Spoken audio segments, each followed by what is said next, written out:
5ই আগস্টের পরে 5ই আগস্টের ঠিক পরপর না, ধরা যাক যে 3-4 দিন পর থেকে ব্যক্তিগত পর্যায়ে অনেকের কাছ থেকে, মানে আমার যারা বন্ধু বান্ধব বা পরিচিত ব্যক্তিরা আছে বা যাদের কাছে আমার ইমেল অ্যাড্রেসটা আছে, আমার পার্সোনাল ইমেল অ্যাড্রেসটা, এই ছাড়াও যেটা পাবলিক ইমেল অ্যাড্রেস আছে, সেইখানে অসংখ্য, আমি আবার বলছি অসংখ্য ইমেল আমার কাছে এসছে, যেখানে তারা কেউ সরাসরি ক্ষমা চেয়েছেন যে তারা এই যে অগাস্টের বা জুলাইয়ের যে আন্দোলনে তারা এই জামাত শিবিরের সাথে যোগ দিয়েছে, হিজবুত তাহরির সাথে যোগ দিয়েছে, এই ব্যাপারে তাদের মধ্যে এক ধরনের অপরাধ বোধ আছে এবং তারা মনে করছে যে তারা একটা ভুল অ্যাসেসমেন্ট করে সে আন্দোলনে গেছে। তাদের ধারণা ছিল এক এবং হয়েছে আরেক। তারা আসলে কোনোভাবে এই অবস্থা বাংলাদেশের চায়নি। এটা হচ্ছে সরাসরি কেউ কেউ আনে বানে বাংলাদেশ গভর্নমেন্টের, বাংলাদেশ সরকারের অর্থাৎ আওয়ামী লীগ সরকারের সমালোচনার ফাঁকি দিয়ে বলছে যে এন্ড অফ দ্য ডেতে আসলে এটা আমাদের জন্য খারাপ হলো। এখানে এক ধরনের ধর্মীয় উন্মাদনা তৈরি হয়েছে, মৌলবাদের একটা ভয়ঙ্কর উর্বর ভূমি বাংলাদেশ হয়ে গেছে, যেটা আওয়ামী লীগ থাকলে হতো না। অর্থাৎ বাংলাদেশের 5ই আগস্টের পরে বাংলাদেশের অবস্থা দেখে তাদের আসলে মানে তারা আসলে যেটা মাথাতে এসছে যে এটা আমরা কি করলাম। আরেকটা জিনিস প্রবলভাবে চালু আছে যে বাংলাদেশ আওয়ামী লীগ যদি কখনো ক্ষমতায় ফেরে, যেটা ফিরবে, তাহলে এই জেনজি বা যেই জেনারেশনের কথা আমরা বলছি তাদের কি হবে। অনেকে বলছে যে ভাই কচুকাটা করে ফেলবে, সবাইকে জেলে দেবে, এই ধরনের একটা আতঙ্ক বিরাজ করছে। আমি বাংলাদেশ আওয়ামী লীগের মুখপাত্র নই, আমি বাংলাদেশ আওয়ামী লীগের কোনো পদধারী কোনো নেতাও নই, বাট আমি বাংলাদেশ আওয়ামী লীগের একজন সমর্থক এবং বাংলাদেশ আওয়ামী লীগের বিভিন্ন উচ্চ পর্যায় থেকে শুরু করে যে কোনো পর্যায়ে নেতাদের সাথে কথা বলে আমার যে ধারণাটা হয়েছে, আমার কাছে মনে হয় এই মেসেজটা আমার দেওয়া প্রয়োজন এই তরুণ প্রজন্মের প্রতি, কিংবা যারা ভুল পথে চলে গিয়েছিলেন সেই লাল পতাকাওয়ালাদের প্রতি। লাল পতাকাওয়ালা শব্দটা আমি তুচ্ছ তাচ্ছিল্য করে বলিনি, অনেকটা ভেবে নেন যে পরিচয় দেওয়ার জন্যই আসলে এভাবে বলা, এটাও একটু বলে রাখা ভালো। সেটা হলো যে যেইসব জেনজি প্রজন্ম এই আন্দোলনে গেছে তাদের যে রাজনৈতিক সচেতনতা, সেটাকে আমি রেসপেক্ট করি। কেন করি? কারণ তারা তো এটা চিন্তা করে গেছে যে বাংলাদেশের অবস্থা খুবই খারাপ, অর্থাৎ বাংলাদেশকে ভালোবেসে তারা রাজনৈতিকভাবে সচেতন হয়ে আন্দোলনে গেছে।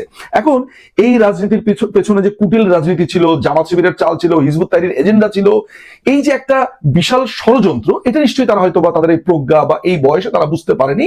তারা এক ধরনের রোমান্টিসিজমে গেছে, তারা একসময় তাদের সহপাঠীর জন্য গেছে, নানান ভাবে গেছে। এখন তারা তো সেই মুহূর্তে তাদের জানার কথা না যে তাদের সহপাঠীদেরকে হত্যা করছে জামাত শিবির আর হিজবুত তাহরির পেছন থেকে স্নাইপার লাগিয়ে।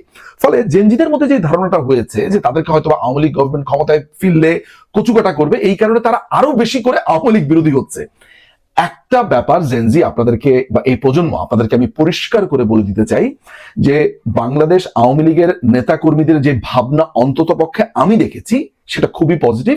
তারা মনে করে যে একটা প্রজন্মকে ভুল বোঝানো হয়েছে, বরঞ্চ ক্ষমতায় ফিরলে তাদের জন্য তাদেরকে একটা রিওয়ার্ড হিসেবে যে তারা রাজনৈতিক সচেতন, ফলে কিভাবে সুষ্ঠু রাজনীতির চর্চা এই জেনজিরা করতে পারে, রাজনীতি নিয়ে ভাবতে পারে, তাদের পাঠ্যপুস্তক থেকে শুরু করে পুরো প্রক্রিয়াটা কিভাবে আরো হেলদি, আরো একটা চমৎকার জায়গাতে হয়, যেখানে জেনজিরা কোনোভাবে মনে করবে না যে তাদের প্রতি কোনো একটা রাগ, ক্ষোভ বা প্রতিশোধের বশবর্তী হয়ে কোনো সরকার ব্যবস্থা নিচ্ছে।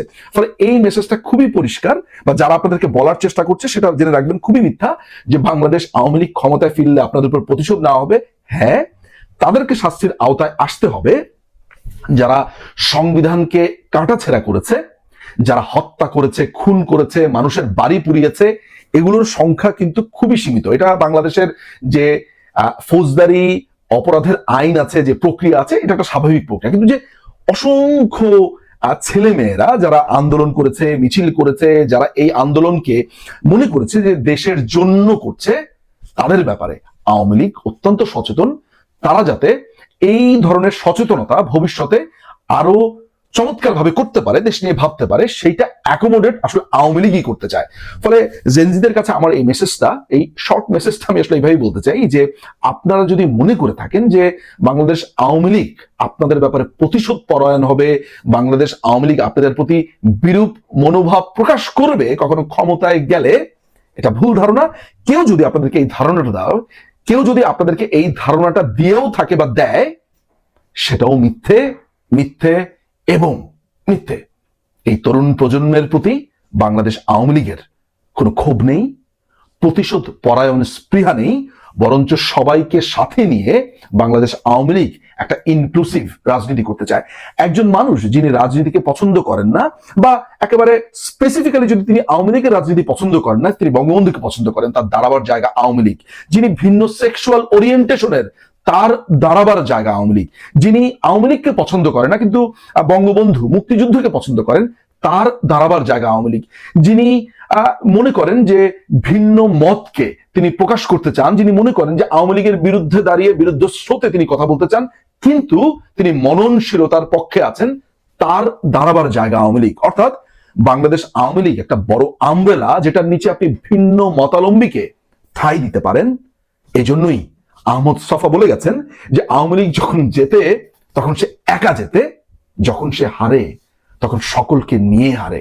এই কথা আমরা বলতে চাই না। আর আমরা যারা এই দেশের রাজনীতি নিয়ে ভাবি, ভবিষ্যতে এই মানুষগুলোকে নিয়ে ভাববো, একসাথে রাজনীতি করব, তাদের উদ্দেশ্যে একটাই কথা, জেনজিরা বা এই তরুণ প্রজন্ম যেন আওয়ামী লীগের প্রতি কোনো ধরনের ভুল ধারণা পোষণ না করে। আমরা একসাথে রাজনীতি করব, মৌলবাদকে রুখে দিব এবং এই ছাতার নিচে, আওয়ামী লীগের ছাতার নিচে একটা ইনক্লুসিভ সকল মতের একটা রাজনীতিকে প্রতিষ্ঠা করতে সচেষ্ট হব। অনেক ধন্যবাদ।